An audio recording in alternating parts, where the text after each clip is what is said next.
Assalamualaikum warahmatullahi wabarakatuh. Alhamdulillahi rabbil alamin. Wassalatu wassalamu ala ashrafil anbiya'i wal mursalin Sayyidina wa maulana Muhammad wa ala alihi wa sahbihi ajma'in wa ba'du. Mari kita lanjutkan kajian tafsir ayat ahkam. Kalau kemarin ada perbedaan pendapat mengenai sihir antara kaum Ahlus Sunnah wal Jamaah dengan kaum Mu'tazilah dan sebagian kecil Ahlus Sunnah. Kalau kita telusuri, masing-masing punya dalil. Namun pada intinya jumhurul ulama Ahlus Sunnah wal Jamaah meyakini bahwa sihir itu nyata dan punya efek. Sedangkan sebagian kaum Mu'tazilah dan minoritas Ahlus Sunnah tidak mempercayai sihir, bahwa itu nyata, melainkan hanya permainan, tipu muslihat, dan ada unsur rekayasa. Mari kita lanjutkan dengan dibuka bacaan surat pembuka Al-Fatihah. A'udzu billahi minasyaitonir rajim. Bismillahirrahmanirrahim. Alhamdulillahi rabbil alamin. Ar-Rahmanir Rahim. Maliki yaumiddin. Iyyaka na'budu wa iyyaka nasta'in.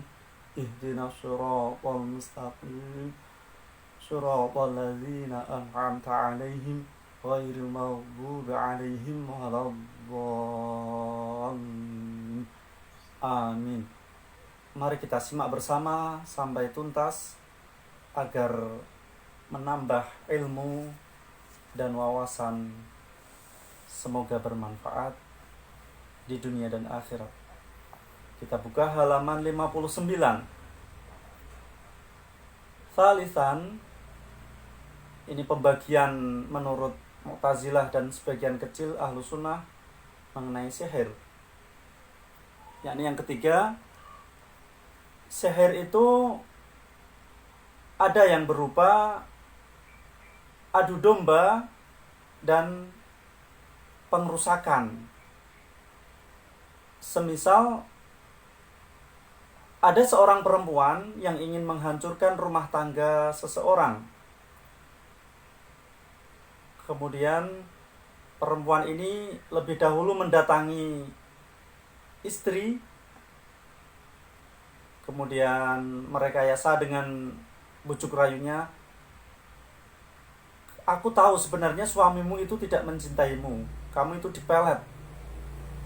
Nah, sekarang kalau kamu ingin suamimu tidak berpaling sedikit pun darimu dan mencintaimu selamanya, tidak ada seorang pun selain kamu yang ada di hatinya, kamu harus melakukan ritual ini. Ya, nanti malam coba kamu ambil rambut yang menjulur ke lehernya, 3 potong saja, kamu potong dengan pisau. Jadi ingat, harus nanti malam." Kemudian si perempuan ini mendatangi suaminya, suami dari istri yang sudah dipesan tadi. Suaminya dibilang, "Wah, sebenarnya istrimu itu tidak setia terhadapmu. Dia menaruh niat jahat terhadapmu. Coba kamu buktikan, nanti malam kamu pura-pura tidur dan kamu harus seakan-akan menampakkan tidur yang nyenyak dan pulas. Setelah itu nanti istrimu akan menghampirimu dan pasti punya niat jahat akan membunuhmu." Dan ternyata setelah dibuktikan malam itu, istrinya mengendap-endap dan menghampiri suaminya yang tampaknya seakan tertidur pulas.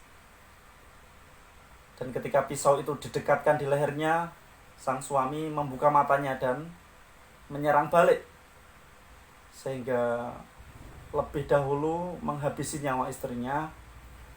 Kemudian saudara-saudaranya tidak terima, sehingga mereka meringkus si suami ini dan menghabisi nyawanya. Itu salah satu trik tipu muslihat. Kemudian rabi'an, menurut mereka sihir yang keempat, yakni berupa merekayasa. Jadi semisal ada seseorang diberi makanan tertentu atau obat tertentu yang bisa menggoyahkan akalnya. Di sini diambil contoh otak keledai. Nah, ini berbahaya, jangan ditiru. Otak keledai diberikan pada seseorang, lah nanti orang itu akan menjadi bodoh, menjadi tumpul akalnya, menjadi hilang kecerdasannya. Kemudian kalau sudah diberi makanan tertentu yang punya efek untuk membuyarkan akal tadi, kemudian disiarkan kabar bahwa dia itu terkena sihir, yaitu sedang cara Jawane jeglek, konslet, ya, sinting, ya. Kemudian Syekh Abu Bakar Al-Jassos mengatakan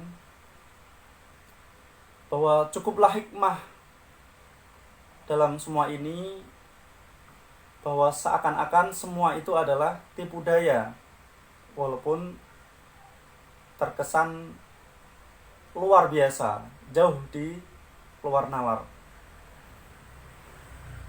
Namun seandainya ada tukang sihir atau dukun, ya, misalnya pembuat azimat tertentu, seandainya mereka bisa menarik bahaya atau menolaknya, ya, bisa mengambil manfaat atau menolaknya, dan mungkin kalau mereka bisa mengetahui alam gaib, mengetahui prediksi masa depan, bisa menebak benda yang tersimpan atau menebak maling atau pelaku kejahatan lainnya, tentunya mereka tidak usah susah payah untuk mencari keduniawian. Mereka kalau ingin pangkat tinggal membredel saja kekuasaan para raja, para presiden, terus ia kuasai, ya. Seandainya mereka ingin harta, mereka tidak perlu bersusah payah mencari konsumen untuk memperlaris sihirnya, memperlaris, ya, perdukunannya. Dan mereka tidak usah susah payah mengharapkan imbalan-imbalan dari mereka. Jadi kaum Mu'tazilah punya dalil-dalil, walaupun mereka ini mengutip ayat-ayat Al-Quran, tapi nanti akan bisa diperbandingkan dengan dalil-dalil yang juga lebih kuat diambil dari Al-Quran oleh kaum Ahlus Sunnah wal Jamaah secara luas lagi. Jadi mereka mengatakan bahwa berdasarkan ayat saharu ayunan nasi wastarhabuhum. Jadi seakan-akan hanya mata mereka lah yang diberikan efek untuk seakan-akan itu sihir. Ini ada ayat lagi, yukhayyalu ilaihi min sihrihim annaha tas'a. Jadi mereka berkeyakinan bahwa itu adalah hanya rekayasa, tipu muslihat, tidak hakikat. Qala yuflihus sahiru haitsu ata. Mereka mengatakan bahwa tukang sihir itu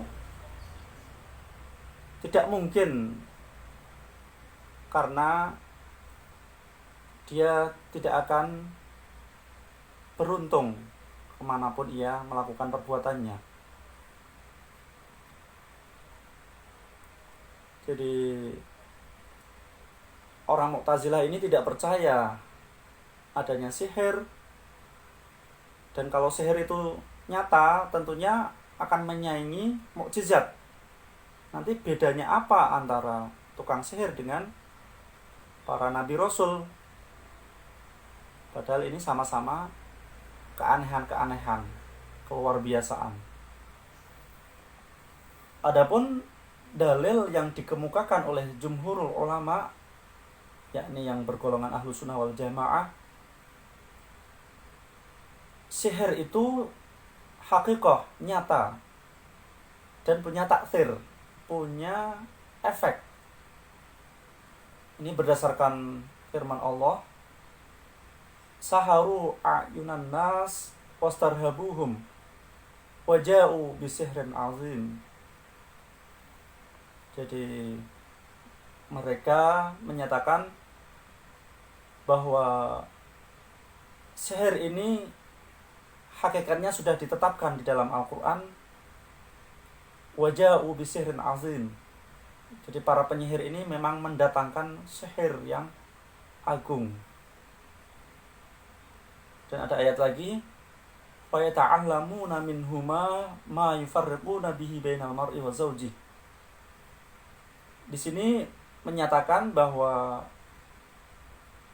sihir itu secara hakikat bisa memungkinkan untuk memisahkan sepasang suami istri. Dan ayat yang selanjutnya, wa ma hum bidarrina bihi min ahadin illa biidznillah. Di sini menyatakan bahwa bahaya bisa muncul karena efek sihir. Akan tetapi semua digantungkan kepada kehendak Allah Subhanahu wa taala.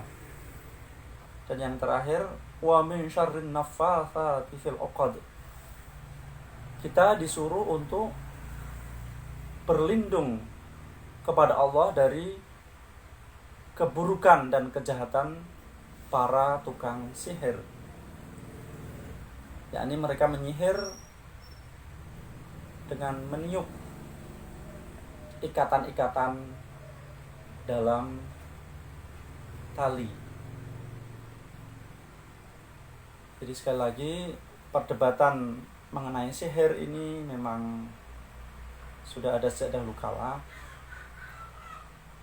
dan tidak usah jauh-jauh, Nabi Muhammad sendiri pernah disihir, dan sihir itu memberi efek. Beliau sampai meriang, dan nanti malaikat Jibril sampai memberi resep untuk menyembuhkannya. Jadi kalau dalam fikih, sihir itu bisa berkekuatan hukum apabila terbukti bisa mempunyai efek.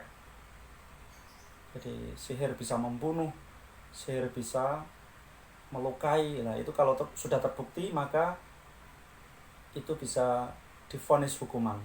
Sekian, wallahu a'lam bishawab. Terima kasih. Wassalamualaikum warahmatullahi wabarakatuh.